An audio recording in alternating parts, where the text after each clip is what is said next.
शिव भक्ति के पथ पर चलना एक सौभाग्य है और शिव के 12 ज्योतिर्लिंग का स्मरण उस सौभाग्य को संपूर्ण बनाता है।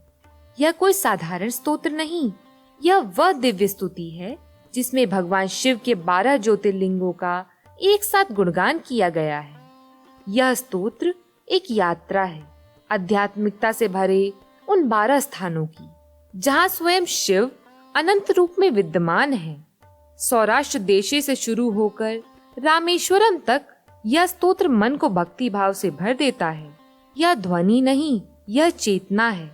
यह वाणी नहीं, यह शिव का स्पंदन है। 12 ज्योतिर्लिंग स्तोत्रम में हर पंक्ति एक शक्ति पुंज है। हर शब्द में शिव का तेज है। हर नाम में मुक्ति की सीढ़ियां छुपी हैं। इस स्तोत्र का पाठ करना केवल पाठ नहीं, यह स्वयं को शिव से विलीन कर देना है। यह स्मरण करना है उस आदि ऊर्जा को जिसने सृष्टि को गति दी और समय को अर्थ। अब अपने मन को शांत करिए, श्रद्धा से जुड़िए और अनुभव करिए शिव की उपस्थिति को शिव के नामों के माध्यम से। तो आइए 12 ज्योतिर्लिंग स्तोत्रम प्रारंभ करें। ओम नमः शिवाय।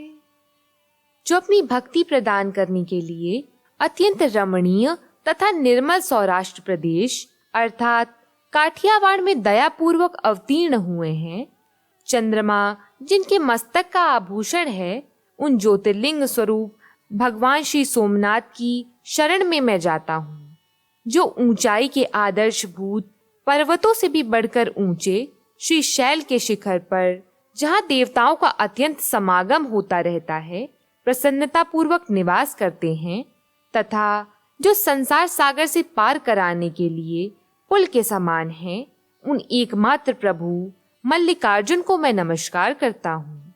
संत जनों को मोक्ष देने के लिए जिन्होंने अवंतीपुरी अर्थात उज्जैन में अवतार धारण किया है, उन महाकाल नाम से विख्यात महादेव जी को मैं अकाल मृत्यु से बचने के लिए नमस्कार करता हूँ। जो सत्पुरुषों को संसार सागर से पार उतारने के लिए कावेरी और नर्मदा के पवित्र संगम के निकट मानधाता के पुर में सदा निवास करते हैं, उन अद्वितीय कल्याण में भगवान ओमकारेश्वर का मैं स्तवन करता हूँ। जो पूर्वोत्तर दिशा में चिता भूमि अर्थात वैद्यनाथ धाम के भीतर सदा ही गिरजा के साथ वास करते हैं, देवता और असुर जिनके चरण कमलों की आराधना करते हैं, उन श्री वैद्यनाथ को मैं प्रणाम करता हूँ।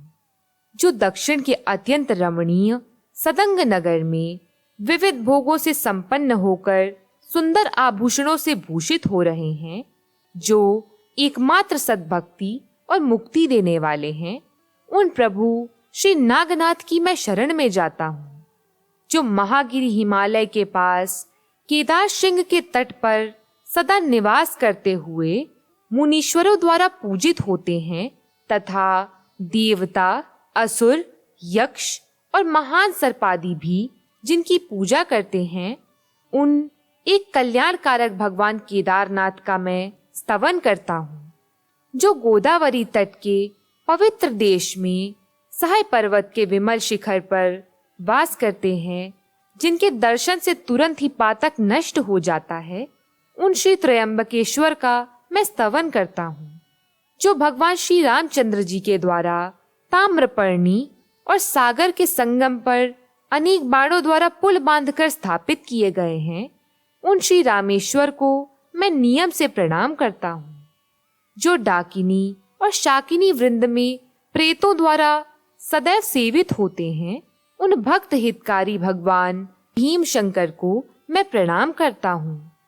जो स्वयं आनंद कंद हैं और आनंद पूर्वक आनंदवन अर्थात काशी क्षेत्र में वास करते हैं, जो पाप समूह के नाश करने वाले हैं, उन अनाथों के नाथ काशीपति श्री विश्वनाथ की शरण में मैं जाता हूँ।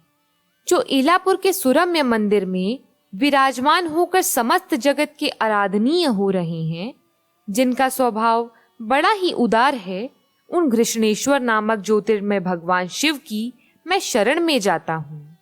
यदि मनुष्य क्रमशः कहे गए इन 12 ज्योतिर्लिंगमय शिवलिंगों के स्तोत्र का भक्ति पूर्वक पाठ करे तो इनके दर्शन से होने वाले फल को प्राप्त कर सकता है।